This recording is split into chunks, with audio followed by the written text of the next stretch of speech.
Hello, Radhe Radhe, Ram Ram सभी के लिए। देखिए यहाँ पर हम एमएड थर्ड सेमेस्टर के प्रीवियस ईयर के पेपर देखेंगे, उनके आंसर करेंगे। ओके, तो वैसे तो हम सोच रहे थे कि बिना आंसर के डाल दें, विदाउट सॉल्यूशन डाल दें, लेकिन सोचा कि बहुत बच्चों ने कहा भी है कि विद आंसर डालिए, तो इसलिए यहाँ पर विद आंसर आपको प्रीवियस ईयर के पेपर मिलेंगे एमएड थर्ड सेमेस्टर के। तो यहाँ पर पेपर 301 है और ये री एग्जाम वाला है। ठीक है, ये री एग्जाम वाला है, ये ध्यान रखना, री एग्जामिनेशन है 2023 वाला। और ये ना 20-22 का जो बैच था उसका है, ये 2023 में एग्जाम हुआ है, ये वही है। ओके, ध्यान से देखना ताकि पूरा समझ में आए। आंसर यहाँ हम आपको बताएंगे। किसी भी आंसर में, किसी भी क्वेश्चन के आंसर में आपको डाउट हो तो आप यहाँ नीचे कमेंट बॉक्स में लिख देना, उसको रीचेक किया जाएगा। ओके, चलिए स्टार्ट करते हैं। और ये जो सीरीज है ये ए है, यहाँ पर आप देख पा रहे होंगे ए सीरीज है ये। और प्री सर्विस इन सर्विस वाला पेपर है ये, preparation of secondary and higher secondary teachers, pre service and in service. ठीक है, तो देखिए यहाँ 1.5 घंटा का समय दिया जाता है, 80 नंबर के इसके क्वेश्चन आंसर होते हैं ये। और आप देख लीजिए इसमें 50 प्रश्नों को हल करना पड़ता है। ये री एग्जाम वाला है, पेपर 301 का। चलिए स्टार्ट करते हैं। देखना किसी भी प्रश्न में उत्तर में प्रॉब्लम हो, लगे कि ये सही नहीं है, तो आप कमेंट बॉक्स में कमेंट कर देना। ओके, स्टार्ट करें। चलिए देखिए यहां है पहला प्रश्न, सूक्ष्म शिक्षण को क्या कहा जाता है? यानी कि माइक्रो टीचिंग को और किस नाम से जाना जाता है? तो इसका आंसर होगा scale down teaching, scale down teaching. Second देखिए, भारत में सूक्ष्म शिक्षण किसके द्वारा प्रारंभ किया गया था? तो डीडी तिवारी के द्वारा। आंसर होगा इसका बी, डीडी तिवारी। ठीक है, आगे देखिए, सूक्ष्म शिक्षण चक्र की 36 मिनट समयावधि किसने दी है? तो 36 मिनट किसने बताई है सूक्ष्म शिक्षण के लिए? किसने बताया है? तो ये बताया है एनसीईआरटी ने। किसने? एनसीईआरटी। चौथा देखिए, सूक्ष्म शिक्षण कौशल में क्या सम्मिलित नहीं है? इनमें क्या सम्मिलित नहीं है? तो इसका आंसर होगा डी, कॉन्सेप्ट मैपिंग स्किल। ठीक है, आगे देखिए, किसने कहा दूरवर्ती शिक्षा को शिक्षण अधिगम की एक जटिल, हियरार्किकल, अरैखिक, गत्यात्मक, स्वसंगठित तथा उद्देश्यपूर्ण तंत्र के रूप में परिभाषित किया जा सकता है? किसने कहा था? तो ये कहा था पीटर्स ने। किसने कहा था? पीटर्स ने कहा था। आंसर होगा इसका सी। दूरवर्ती शिक्षा का सिद्धांत है, तो इसका सिद्धांत क्या है? इसमें आप लगाएंगे ये जो इसका आंसर जो होगा वो होगा ऑल ऑफ दीज। ठीक है, सभी होंगे इसके। डी आंसर इसका होगा डी। ओके, स्वायत्ता और स्वाधीनता का सिद्धांत, औद्योगिकरण का सिद्धांत, अंतःक्रिया संप्रेषण का सिद्धांत। ठीक, सातवां देखिए, भारत में दूरवर्ती शिक्षा कार्यक्रम उच्चतर शिक्षा में प्रारंभ हुआ, तो डिस्टेंस एजुकेशन जो थी वो हायर एजुकेशन में कब आरंभ हुई, कब प्रारंभ की गई? तो इसका जो आंसर होगा वो होगा 1962। कब हुई? 1962 में।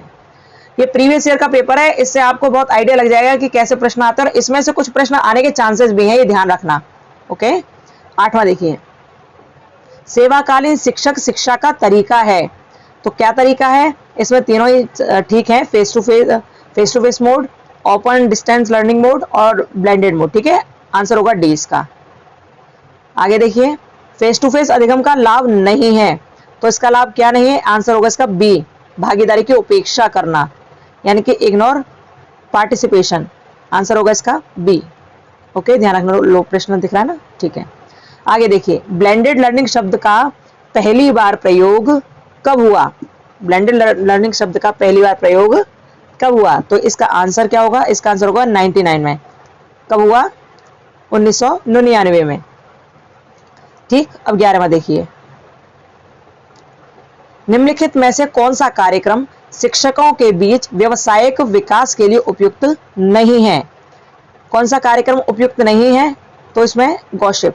ठीक है, हम आपसे फिर कह रहे हैं, किसी भी क्वेश्चन में आपको डाउट हो, आंसर में डाउट हो, तो कमेंट बॉक्स में कमेंट करना, उसको रीचेक किया जाएगा, क्योंकि हो सकता है 1-2 आंसर आपको गलत लगे और गलत हो भी जाए, हो सकता है। ठीक है, तो आप कमेंट बॉक्स में कमेंट कर देना जिससे उसे रीचेक किया जा सके। इसमें देखिए, ओईसीडी का मतलब क्या है? ओईसीडी स्टैंड फॉर तो इसका आंसर क्या होगा? इसका आंसर लगाएंगे organisation for economic and cooperation division. Okay, एक मिनट रुकिए, इसका आंसर नहीं, इसका आंसर ये नहीं होगा, इसका आंसर ये होगा organisation for economic cooperation and development होगा, डिवीजन ये होगा, डेवलपमेंट होगा। ठीक है, तो आप ध्यान रखना है, इसका आंसर क्या होगा? D, organisation for economic cooperation and development. किसका? ये OECD का। इसको पढ़ लेना ध्यान से, लास्ट में डेवलपमेंट है। 13वां देखिए, the newly appointed teacher may have to attend the orientation programme up to, मतलब कितने सालों तक इनको जो नव नियुक्त शिक्षक होते हैं उनको ओरिएंटेशन प्रोग्राम में सेवा देनी होती है, कितने वर्ष तक होता है ये सब, तो ये पूछा गया है। ठीक है, तो इसका आंसर होगा 6 सालों तक। कितने साल तक? 6 साल तक। ओके, 14 में देखिए, स्वयं का पूरा नाम क्या है? तो स्वयं आपको पता ही है, study waves of active learning for young aspiring minds. ठीक है, इसका आंसर क्या होगा? डी होगा। स्वयं के बारे में पूछा है तो इसकी फुल फॉर्म पूछी है तो आप इसको बता देंगे। ओके, चलिए आगे देखते हैं। और हाँ, वीडियो को शेयर कर देना उन बच्चों के पास जिनको इसकी बहुत आवश्यकता है। ऐसा मत करना अपने पास तक सीमित रखो, उन बच्चों के पास जरूर भेज देना, क्योंकि हम लोग हेल्प करते हैं एक दूसरे की, तो कुछ ना कुछ दुआएं मिलती हैं, बद्दुआ कुछ नहीं मिलती है, इसलिए एक दूसरे की हेल्प करना सीखो। ठीक है, 15वां देखिए, अप्रशिक्षित शिक्षकों में, अब यहाँ 2 इन्होंने फिल इन द ब्लैंक दिए हैं, तो इसमें भरना क्या है? इसका आंसर होगा ए, सहानुभूति एवं मनोविज्ञान। ठीक है, जो अप्रशिक्षित शिक्षक होते हैं जिनको ट्रेन नहीं किया जाता, तो उनमें कभी कभी सहानुभूति और साइकोलॉजी की थोड़ी कमी पाई जाती है ना। Answer A. 16 में देखिए, राष्ट्रीय स्तर पर शिक्षक शिक्षा के निकाय हैं। अब यह नेशनल लेवल की बात की जा रही है, तो नेशनल लेवल पर कौन से टीचर एजुकेशन के निकाय हैं, कौन कौन से हैं? तो कौन सा होगा? NCTE होगा। अच्छा, ये SBTE जो है वो राष्ट्रीय स्तर का नहीं है, वो राज्य स्तर का है। ठीक है, स्टेट लेवल का है SBTE, लेकिन NCTE नेशनल लेवल का है, तो इसका आंसर ए लगाएंगे आप। 17वां देखिए, NCTE का क्षेत्रीय कार्यालय स्थित नहीं है। NCTE का क्षेत्रीय कार्यालय स्थित नहीं है, तो ये लखनऊ में स्थित नहीं है, बाकी सब में है।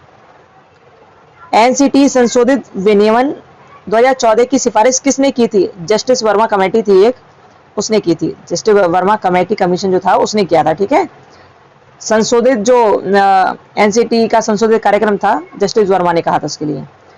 NCTE को स्वतंत्र दर्जा प्राप्त हुआ, तो कब प्राप्त हुआ था इनको स्वतंत्र दर्जा? NCTE को 1995 में। ओके, कब? 1995 में। आगे देखते हैं, इसमें देखिए NCERT का पूरा नाम क्या है? NCERT का फुल फॉर्म क्या है? तो लास्ट वाला ऑप्शन देखिए, डी देखिए, national council of education research and training. ठीक है, okay, national council of educational research and training. अच्छा, एक बात और आपको बताऊं कि इंग्लिश में देखो और हिंदी में देखो, कुछ अंतर मिलेगा इसमें, और एक प्रश्न तो ऐसा जिसमें पूरा ही अंतर है, आप आगे देख पाओगे। ठीक है, तो इसका आंसर क्या होगा? आंसर होगा इसका डी। आगे देखिए, NCERT का मुख्यालय कार्यालय कहाँ स्थित है? NCERT का जो हेड क्वार्टर है वो कहाँ है? तो कहाँ है? वो दिल्ली में है। कहाँ पर है? दिल्ली में। 22वां देखिए, सेवा पूर्व प्रशिक्षण में विद्यार्थियों का विकास होता है, यानी कि student in pre service training develop. जो प्री सर्विस टीचर होते हैं उनका किस चीज़ में विकास ज़्यादा होता है? किस चीज़ में विकास होता है? तो ऐसा होता है कि वो पॉजिटिव एटीट्यूड और एस्थेटिक इंटरेस्ट लेते हैं ज़्यादा। ठीक है, सकारात्मक दृष्टिकोण एवं सौंदर्यात्मक रुचि ज़्यादा उनमें बढ़ती है, तो आंसर होगा इसका बी। क्या होगा? बी। 23वां देखिए, दूरस्थ शिक्षा किसके द्वारा समर्थित है? दूरस्थ शिक्षा जो डिस्टेंस एजुकेशन होती है, डिस्टेंस लर्निंग होती है, किसके द्वारा सपोर्ट की जाती है? तो इसमें आप लगाएंगे ऑनलाइन लेक्चर, पॉडकास्ट, DVD, यानी कि आंसर होगा डी। ओके, अब आप देखिए 24वां, किस शीर्ष शैक्षिक निकाय ने शिक्षक शिक्षा हेतु एकीकृत मॉडल पर जोर दिया? यानी कि यहाँ पर टीचर एजुकेशन के बारे में की बात की कि किसने integrated model of teacher education दिया था, तो ये किसने दिया था? इसका आंसर आप लगाएंगे NCTE। क्या आंसर होगा इसका? NCTE। Okay, answer a. 25वां देखिए, विषय ज्ञान को गहरा एवं तेज करने हेतु किस कार्यक्रम का आयोजन किया जाता है? तो हम विषय ज्ञान को जब गहरा करेंगे तो पहले विषय का ज्ञान भी तो कुछ होना चाहिए पहले से, तो ये सब होता है सेवाकालीन शिक्षक शिक्षा में, यानी कि इन सर्विस टीचर एजुकेशन में ये सब होता है। BTM का पूरा नाम क्या है? तो इसका बेसिक टीचिंग मॉडल। क्या है इसका? बुनियादी शिक्षण मॉडल, यानी कि बेसिक टीचिंग मॉडल, BTM का फुल फॉर्म है ये। शिक्षण मॉडल के जनक कौन है? अच्छा, इसको हम अभी थोड़ा संशय में रख रहे हैं क्योंकि ये बहुत क्लियर नहीं पता है, बताया गया है पियाजे, लेकिन इसको अभी हम नहीं बता सकते क्योंकि आंसर इसका अलग अलग कई तरह का मिल रहा है, ठीक है, तो इसको भी हम नहीं बताएंगे, इसको डाउट में रखा है। इसका आंसर हम आपको कुछ देर बाद बताएंगे, ठीक है। 27वां आंसर भी हम आपको नहीं देंगे। ओके, चलिए आगे चलते हैं हम लोग। आभासी शिक्षण के तत्व कौन से हैं? आभासी शिक्षण के तत्व यानी सिमुलेटेड टीचिंग के कौन से तत्व हैं? तो इसमें ये बताना है। इसका आंसर होगा छात्रों की सक्रिय भागीदारी। आंसर होगा बी, ठीक है। किसी भी क्वेश्चन में डाउट हो कमेंट बॉक्स में कमेंट करना, उसे रीचेक किया जाएगा। आभासी शिक्षण तकनीक में सम्मिलित है, तो क्या सम्मिलित है? इसमें रोल प्लेइंग सम्मिलित है, रोल प्लेइंग मेथड। ओके, आगे देखिए, कौन सेवाकालीन शिक्षक शिक्षा की राष्ट्रीय स्तर की निकाय नहीं है? यहाँ पर इन सर्विस टीचर एजुकेशन में जो नेशनल एजेंसी है इनमें से कौन सी नहीं है, ये ऐसा पूछ रहे हैं।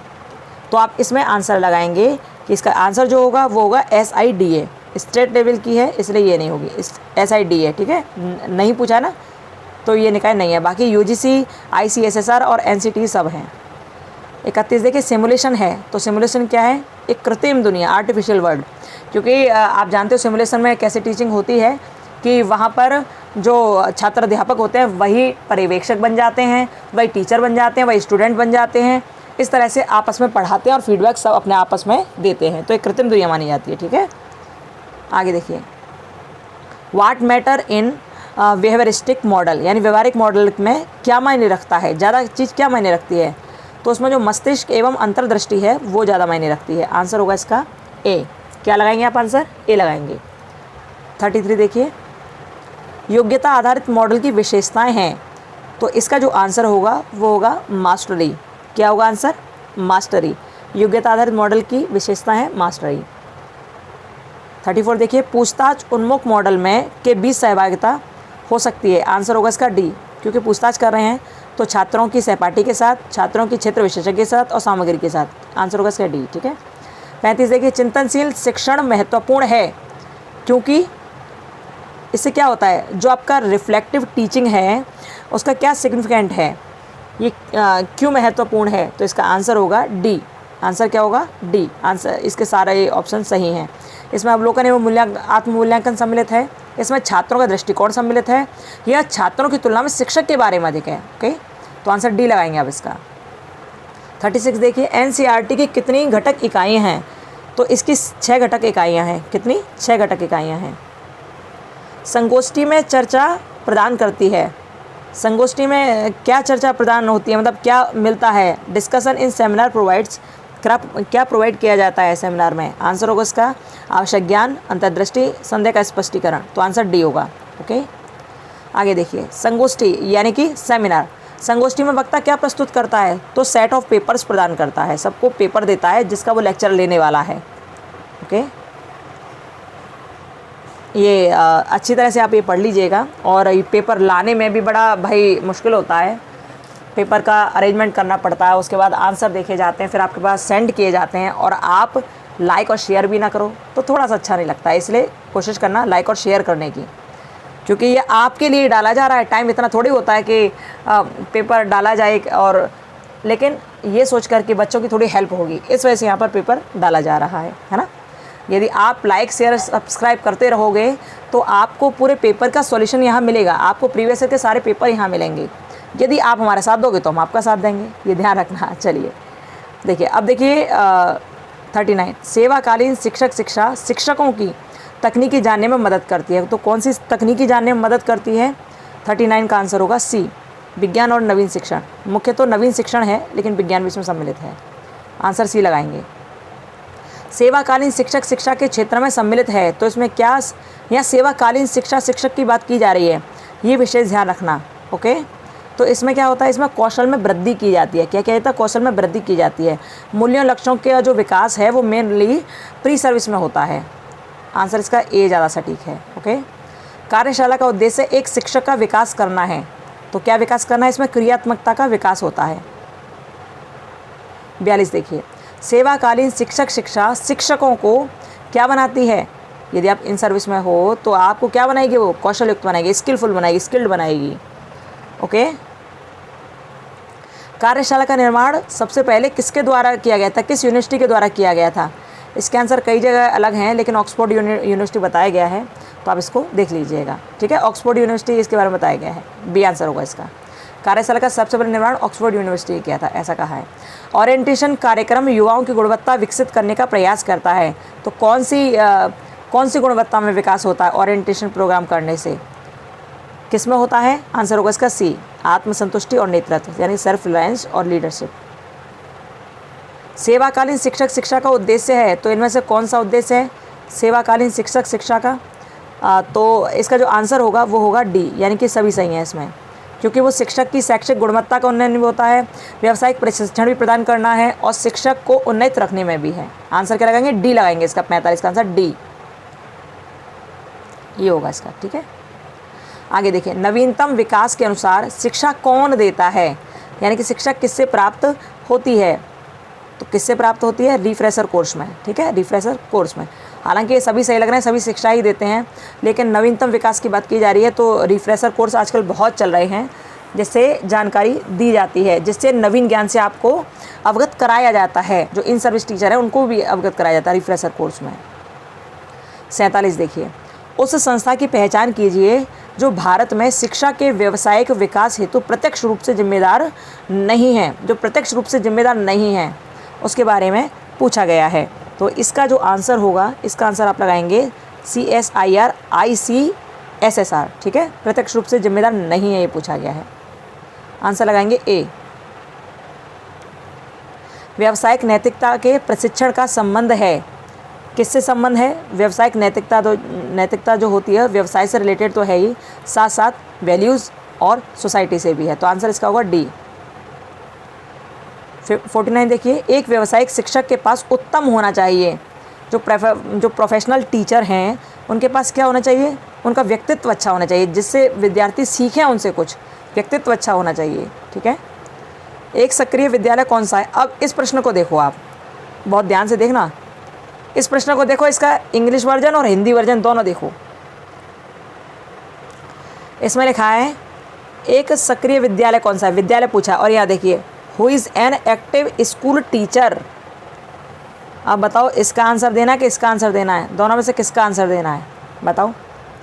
एक एक्टिव टीचर कौन सा है, यदि प्रश्न एक ही है 50वां ही है, लेकिन आंसर दोनों के अलग होंगे, क्योंकि यहाँ स्कूल टीचर का है और यहाँ स्कूल का है। क्या करते हैं करने वाले भी अपने अपने हिसाब से सब काम करते हैं। तो एक्टिव स्कूल की बात किया जाए तो इसमें दोनों होना चाहिए, स्कूल टीचर की बात की जाए तो इसमें दोनों होना चाहिए, क्योंकि हाई परफॉर्मेंस रेट भी वो दे, और सक्रियता की बात, ये डांस का कोई मतलब तो बनता नहीं है, लेकिन कुछ ठीक है, क्योंकि एक व्यक्ति की बात की जा रही है, एक व्यक्ति की बात की जा रही है ना, एक टीचर की बात की जा रही है, तो इसमें दोनों सही हो सकता है। लेकिन यहाँ बात किया जाए तो इसमें जिसका उच्च मानक प्रदर्शन हो, ये ठीक हो सकता है ना। तो पता ही नहीं खैर ये क्या पूछ रहे हैं, हिंदी वर्जन इसका देखो तो लगता है कि ये इसी को पूछ रहे हैं, लेकिन हिंदी में विद्यालय लिखा है इन्होंने, सक्रिय विद्यालय है, सक्रिय विद्यालय जो क्रिया करे, उच्च मानक प्रदर्शन जिसका हो, वो सही है। तो इसका आंसर आप क्या लगाएंगे, आप देख लेना, वैसे इधर तो दोनों होना चाहिए और इसका भी होना चाहिए। अब इतनी बड़ी बड़ी गलतियाँ ये पेपर बनाने वाले लोग कर देते हैं, बड़ा ही आश्चर्य है भाई। चलिए आगे देखिए, ICT का प्रयोग करने के लिए शिक्षक को होना चाहिए, कैसा होना चाहिए, मज़ेदार होना चाहिए क्या कैसा होना चाहिए, अरे भैया उसको पूरी तरह से कैसा होना चाहिए, सक्षम होना चाहिए। ICT का प्रयोग करने वाला ऐसा हो जो आराम से उसे कर पाए, ऐसा नहीं है कि कंप्यूटर खोल लिया और बैठा बैठा देख रहा है, उसको समझ नहीं आ रहा, ऐसा नहीं होना चाहिए ना, सक्षम होना चाहिए उसे। आंसर होगा उसका बी। 52 देखिए, सेवा पूर्व सेवाकालीन शिक्षक शिक्षा है, कैसे एक दूसरे के पूरक है ये, ठीक है, कॉम्प्लीमेंट्री ऑफ ईच अदर, एक दूसरे के पूरक है। व्यावसायिक शिक्षा की आवश्यकता है, व्यावसायिक शिक्षा की आवश्यकता है, प्रोफेशनल एजुकेशन रिक्वायर्स। तो क्या आवश्यकता है भाई, इसका आंसर होगा सिद्धांत, अभ्यास शिक्षण, विषय विशेषज्ञता, तीनों ठीक हैं, इसलिए इसका होगा आंसर डी, उपयुक्त सभी। चौवन देखिए, MSCERT निम्नलिखित विभाग के माध्यम से कार्य करता है, यानी कि MSCERT function through the following department. ये किस डिपार्टमेंट के माध्यम से कार्य करता है, MSCERT है ना, तो किसके माध्यम से कार्य करता है, ये टीचर एजुकेशन डिपार्टमेंट के माध्यम से कार्य करता है। आंसर देखो, आप रह रहे हो यूपी में और ये काम कर रहा है महाराष्ट्र का, चलो सब एक सही है लगभग, ठीक है। आंसर होगा इसका ए, शिक्षक शिक्षा विभाग, टीचर एजुकेशन डिपार्टमेंट। 55 देखिए, स्कूल शिक्षकों हेतु प्रशिक्षण का आयोजन किसने किया, स्कूल शिक्षकों हेतु प्रशिक्षण का आयोजन किसने किया, तो इसके बारे में पता चला है कि DGDE, ठीक है। आपको कुछ और आंसर लगता हो तो कमेंट बॉक्स में कमेंट करना, इसको रीचेक किया जाएगा, ओके। इसका आंसर होगा क्या, DGE। आंसर आपको कुछ और लगता है तो हम फिर कह रहे हैं आप कमेंट बॉक्स में कमेंट कीजिएगा, जिससे इसको रीचेक किया जा सके। सबसे पहले किस सन में शिक्षक शिक्षा विभाग कलकत्ता विश्वविद्यालय में प्रारंभ किया गया, तो कलकत्ता यूनिवर्सिटी में सबसे पहले टीचर एजुकेशन जो डिपार्टमेंट किया गया था वो 1917 की बात है। वो कब की बात है, वो 1917 की बात है, 1917 में किया गया था, याद रखना 1917 में कलकत्ता विश्वविद्यालय में शिक्षक शिक्षा विभाग की स्थापना 1917 में की गई थी। NUPA को और किस नाम से जाना जा सकता है, तो इसको नीपा के नाम से जाना जाता है ना, नीपा के नाम से। भावनात्मक तत्वों में क्या सम्मिलित नहीं है, क्या सम्मिलित नहीं है, तो इसमें भावनाओं की बात की जा रही है, तो इसमें मूल्यांकन सम्मिलित नहीं है, ठीक है।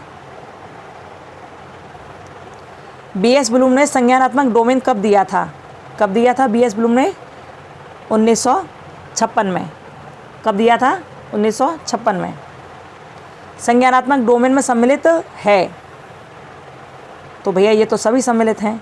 अब आप हमें बताना कॉग्निटिव डोमेन में कितने पाए जाते हैं, कितने इसके मूल्य हैं, मूल्य मतलब कितने भाग हैं, ठीक है। जैसे यहाँ तो 3 ही दिए हैं ना, और कितने हैं, ज्ञान है, बोध है, ये सब हैं या नहीं है, तो टोटल बताना कितने हैं इस तरह मिलाकर, तो ये इसमें आंसर होगा डी।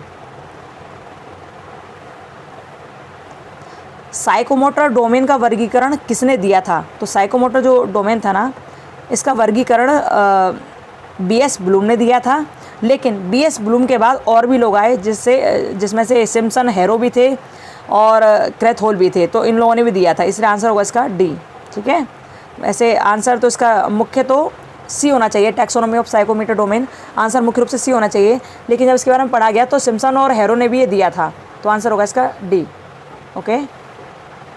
एक अध्यापक का महत्वपूर्ण गुण, एक अध्यापक का महत्वपूर्ण गुण है, क्या है, तो आप देखिए क्या है, क्या वो समयबद्धता हो या सामाजिक क्षमता रखता हो या अपने व्यवहार में और संप्रेषण में महारत उससे हासिल हो, तो आंसर होगा इसका सी। क्या आंसर होगा, सी, यानी कि mastery one content and communication ability, ठीक है, आंसर होगा इसका सी। प्रश्न देख लो, शिक्षकों की निपुणता का सूचक है, index of a teacher efficiency is, तो क्या है, निपुणता का सूचक क्या है, नौकरी की अवधि, शिक्षण कार्य की प्रभावशीलता, प्रकाशित पुस्तकों की संख्या, इसका आंसर होगा सी।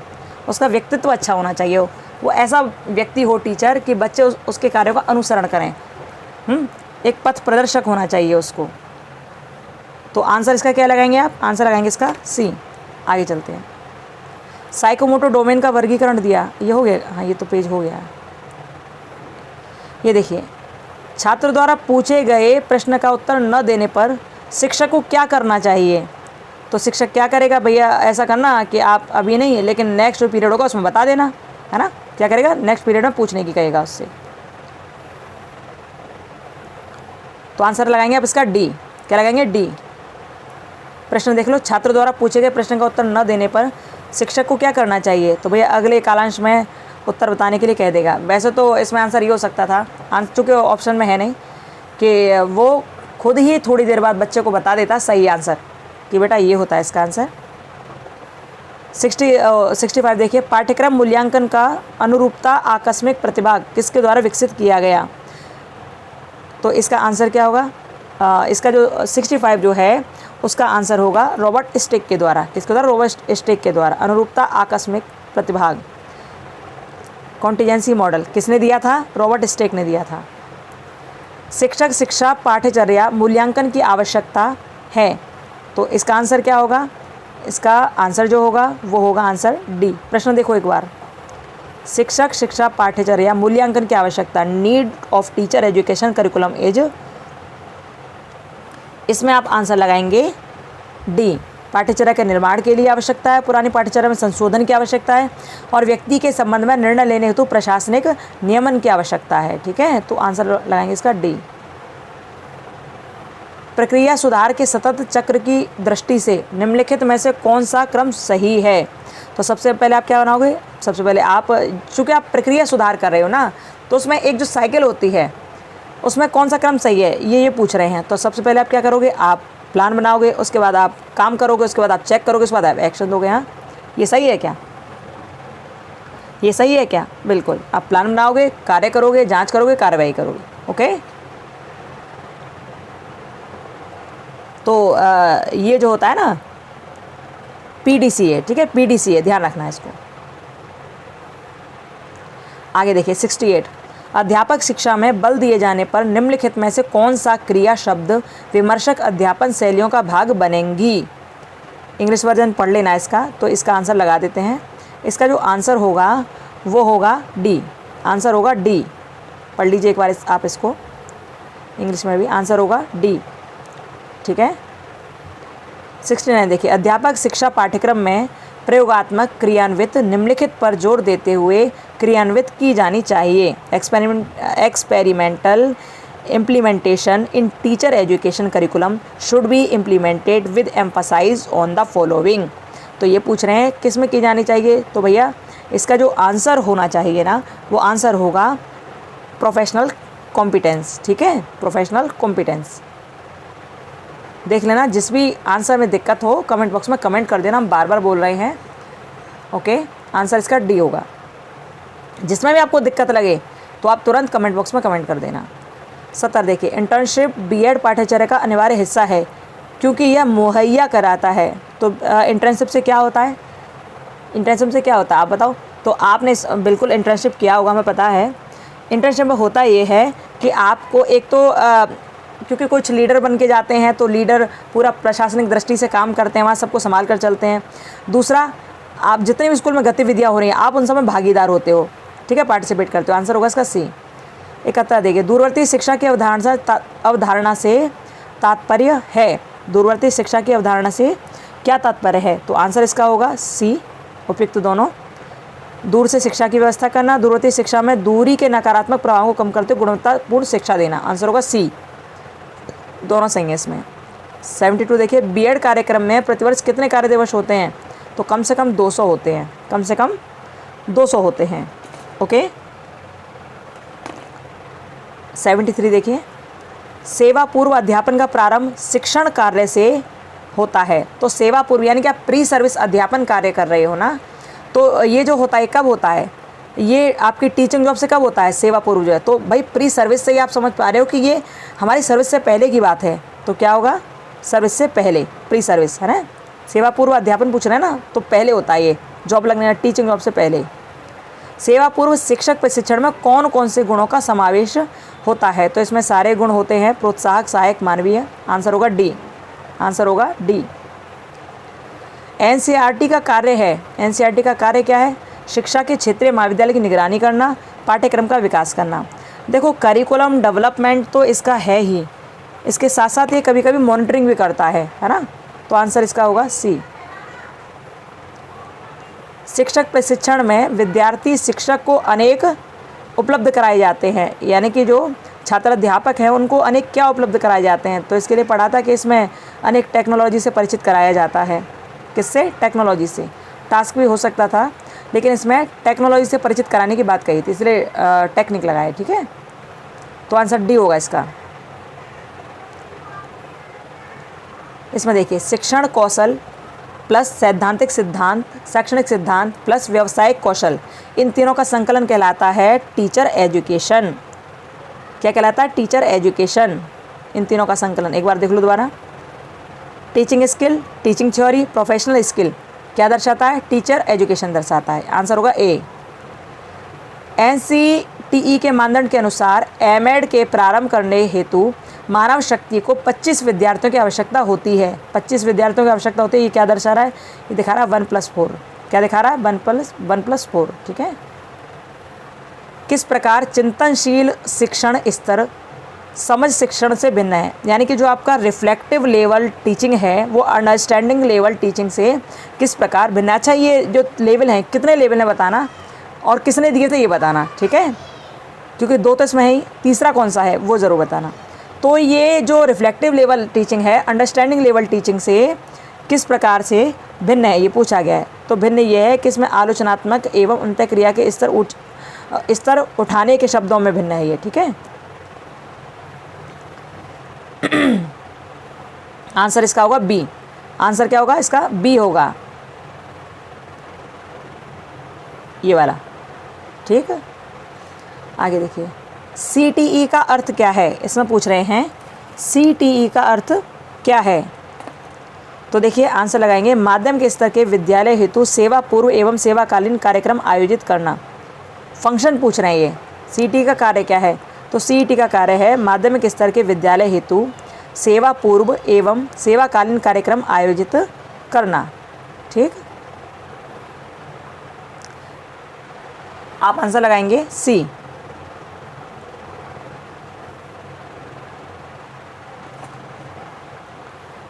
एटी 1 देखिए, निम्नलिखित में से कौन सी एक व्यवस्था है जो असरदार दूरस्थ शिक्षक प्रशिक्षण के पूरक के रूप में शिक्षा प्रदान करता है?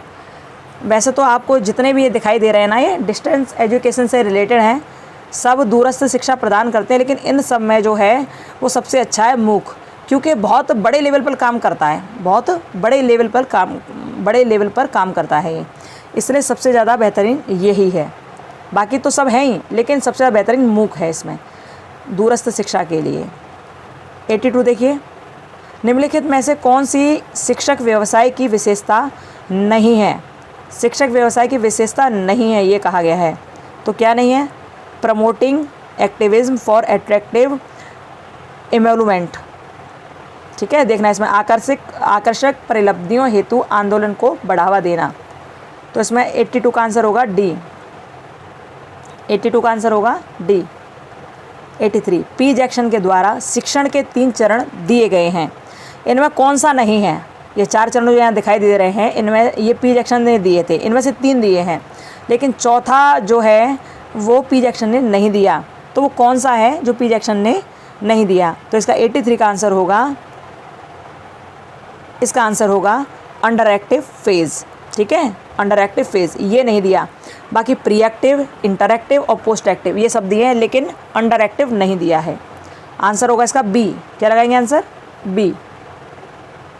आगे देखिए, माध्यमिक स्तर पर शिक्षक शिक्षा हेतु पुनश्चर्या पाठ्यक्रम किसके द्वारा संचालित किए जाते हैं? माध्यमिक स्तर की बात यहाँ की जा रही है, किसके द्वारा शिक्षक शिक्षा हेतु कार्यक्रम किए जाते हैं?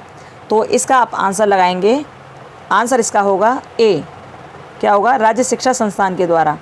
माध्यमिक स्तर पर शिक्षक शिक्षा हेतु पुनश्चर्या पाठ्यक्रम किसके द्वारा किए जाते हैं? तो आंसर होगा राज्य शिक्षा संस्थान के द्वारा, स्टेट इंस्टीट्यूट ऑफ एजुकेशन। ठीक है, आंसर सही है, टेंशन मत लेना, और ये आ भी सकता है पेपर में। ठीक है, तो राज्य शिक्षा संस्थान के द्वारा, ध्यान रखना। सन 1974-75 में NCERT ने विज्ञान सेवाकालीन प्राथमिक शिक्षकों को प्रशिक्षित करने के हेतु रेडियो विज़न लेसन एवं टेलीविज़न चर्चा गतिविधियों का उपयोग किया। ये किसका उदाहरण है? ये सारा जो लिखा हुआ है ये किसका उदाहरण है ये पूछ रहे हैं। तो इसका आंसर होगा ये मल्टीमीडिया अप्रोच का है। इसमें बहुत सारी चीज़ें ना, रेडियो विज़न लेसन टेलीविज़न चर्चा गतिविधि, तो किसका है? मल्टीमीडिया अप्रोच, बहुमीडिया दृष्टिकोण का। 86 देखिए, सेवा पूर्व शिक्षक शिक्षा कार्यक्रम का मुख्य उद्देश्य है। तो इसका मुख्य उद्देश्य क्या है सेवा पूर्व शिक्षक शिक्षा कार्यक्रम का? इसका आंसर होगा पाठ्य सहगामी क्रियाओं के आयोजन द्वारा कौशल का विकास करना। सेवा पूर्व की बात की जा रही है ना, किसकी सेवा पूर्व की बात की जा रही है इसमें, इसलिए पाठ्य से आगामी क्रियाओं के आयोजन द्वारा कौशल का विकास करना।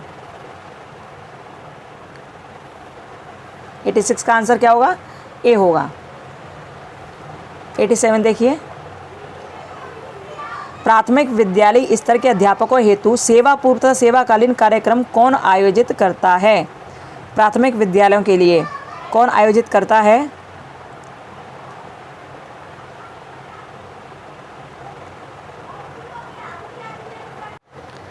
तो इसका आंसर होगा CTE, ठीक है, CTE। प्राथमिक विद्यालय स्तर के अध्यापकों हेतु सेवा पूर्व सेवाकालीन कार्यक्रम कौन आयोजित कराता है? Answer CTE। ओके, और कोई आंसर आपको लगे तो आप कमेंट बॉक्स में कमेंट करना। आंसर इसका यही मिला है, CTE। ओके, आगे देखिए, नवीनतम बीएड कार्यक्रम तैयार किया गया है, किसके द्वारा तैयार किया गया है? नवीनतम बीएड जो कार्यक्रम तैयार किया गया है वो तैयार किया है NCTE के द्वारा। किसके द्वारा? NCTE के द्वारा। ओके, आगे देखिए, MOU का जो फुल फॉर्म है वो क्या है? Memorandum of understanding, memorandum of understanding, ठीक है, ये आंसर होगा इसका, ठीक है, ध्यान रखना, ठीक है। 89 का आंसर होगा ए, मेमोरेंडम ऑफ अंडरस्टैंडिंग।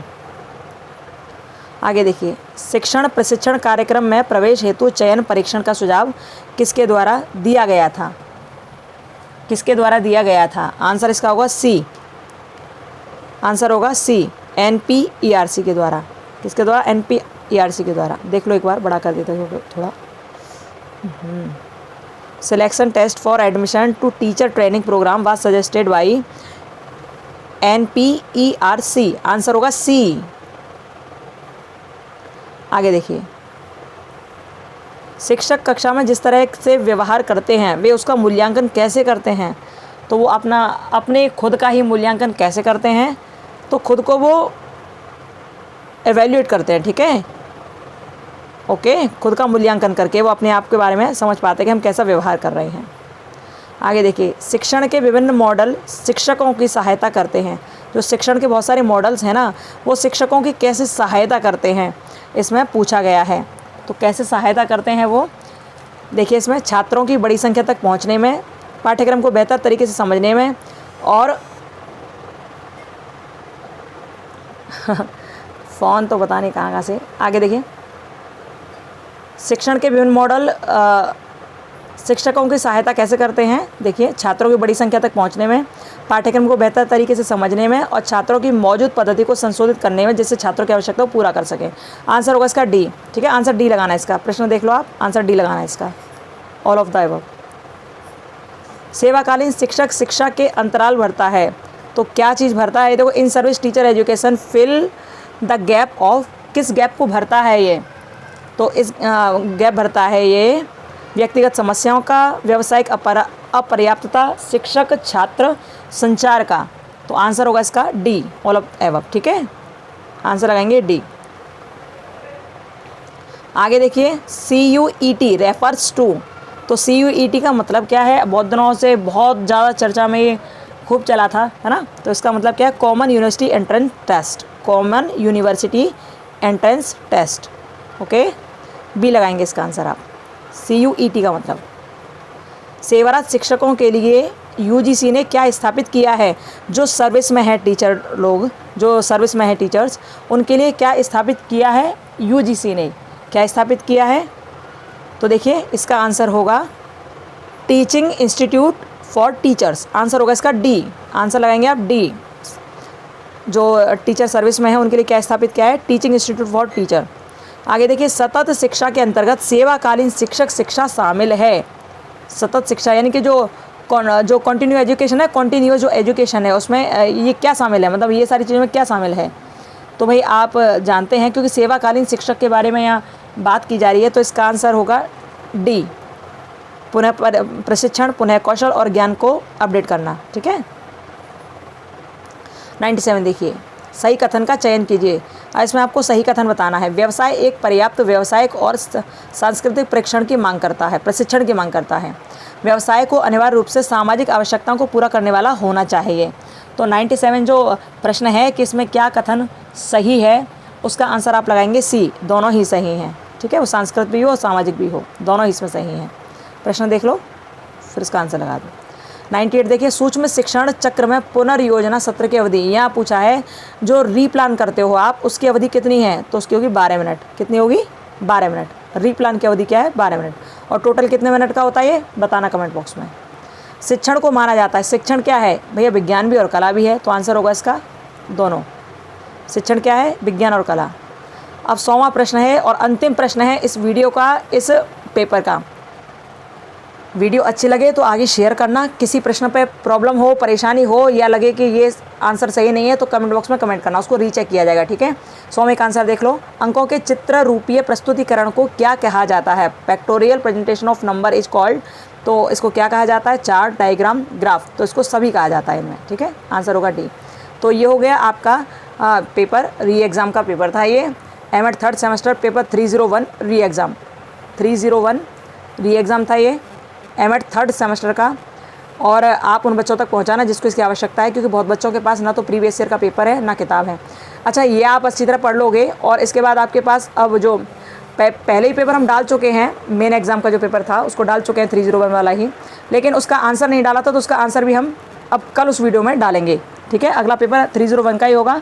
और उसके अलावा और कुछ ऑब्जेक्टिव क्वेश्चन है वो भी हम यहाँ डालेंगे 301 के लिए, तो आप उन्हें देख लेना, आपका बहुत हद तक फ़ायदा होगा। और इसमें से भी बहुत प्रश्न पूछे जाने की उम्मीद है। वीडियो अच्छी लगे तो लाइक, सब्सक्राइब, शेयर करना, ताकि हमको भी ऐसा लगे कि हमको और वीडियो बनाना चाहिए। क्योंकि आप जब लाइक, सब्सक्राइब, शेयर नहीं करोगे तो फिर हमारा भी मन नहीं करता कि हम यहाँ वीडियो बनाएं और यहाँ शेयर करें आपको, क्योंकि इसमें समय भी बहुत बर्बाद होता है। इसमें अब देखो यहाँ 1-1.5 घंटा लग जाता है, समय बहुत बर्बाद होता है, इसके लिए पढ़ना भी बहुत पड़ता है। और दूसरा ये है नेट वगैरह सब जाता है, और आप उसको लाइक और शेयर भी ना करो तो फिर क्या मतलब रहा हमारा यहाँ पर डालने से। इसलिए शेयर किया करो, लाइक किया करो वीडियो को, तब थोड़ा हमको भी अच्छा लगे कि हाँ भाई चलो हमको भी कुछ करना है ना। यूट्यूब से हमको पैसे वैसे तो कुछ मिलते नहीं, आप सोचो कि बहुत पैसे कमा लिए, कुछ नहीं मिलता, रत्ती भर 1 रुपया नहीं मिलता, ठीक है। तो आप विशेष ध्यान रखना, यदि आप लाइक शेयर करते रहोगे थोड़ा हमको अच्छा लगेगा और हमको भी मन करेगा कि हम यहाँ पर और वीडियो डालें। तो आगे आपकी इच्छा है, आप देख लेना, ठीक है। चलिए फिर मिलते हैं, अपना ध्यान रखिए, खुश रहिए, मस्त रहिए, फिर मिलेंगे, bye, Radhe Radhe, Ram Ram, bye bye.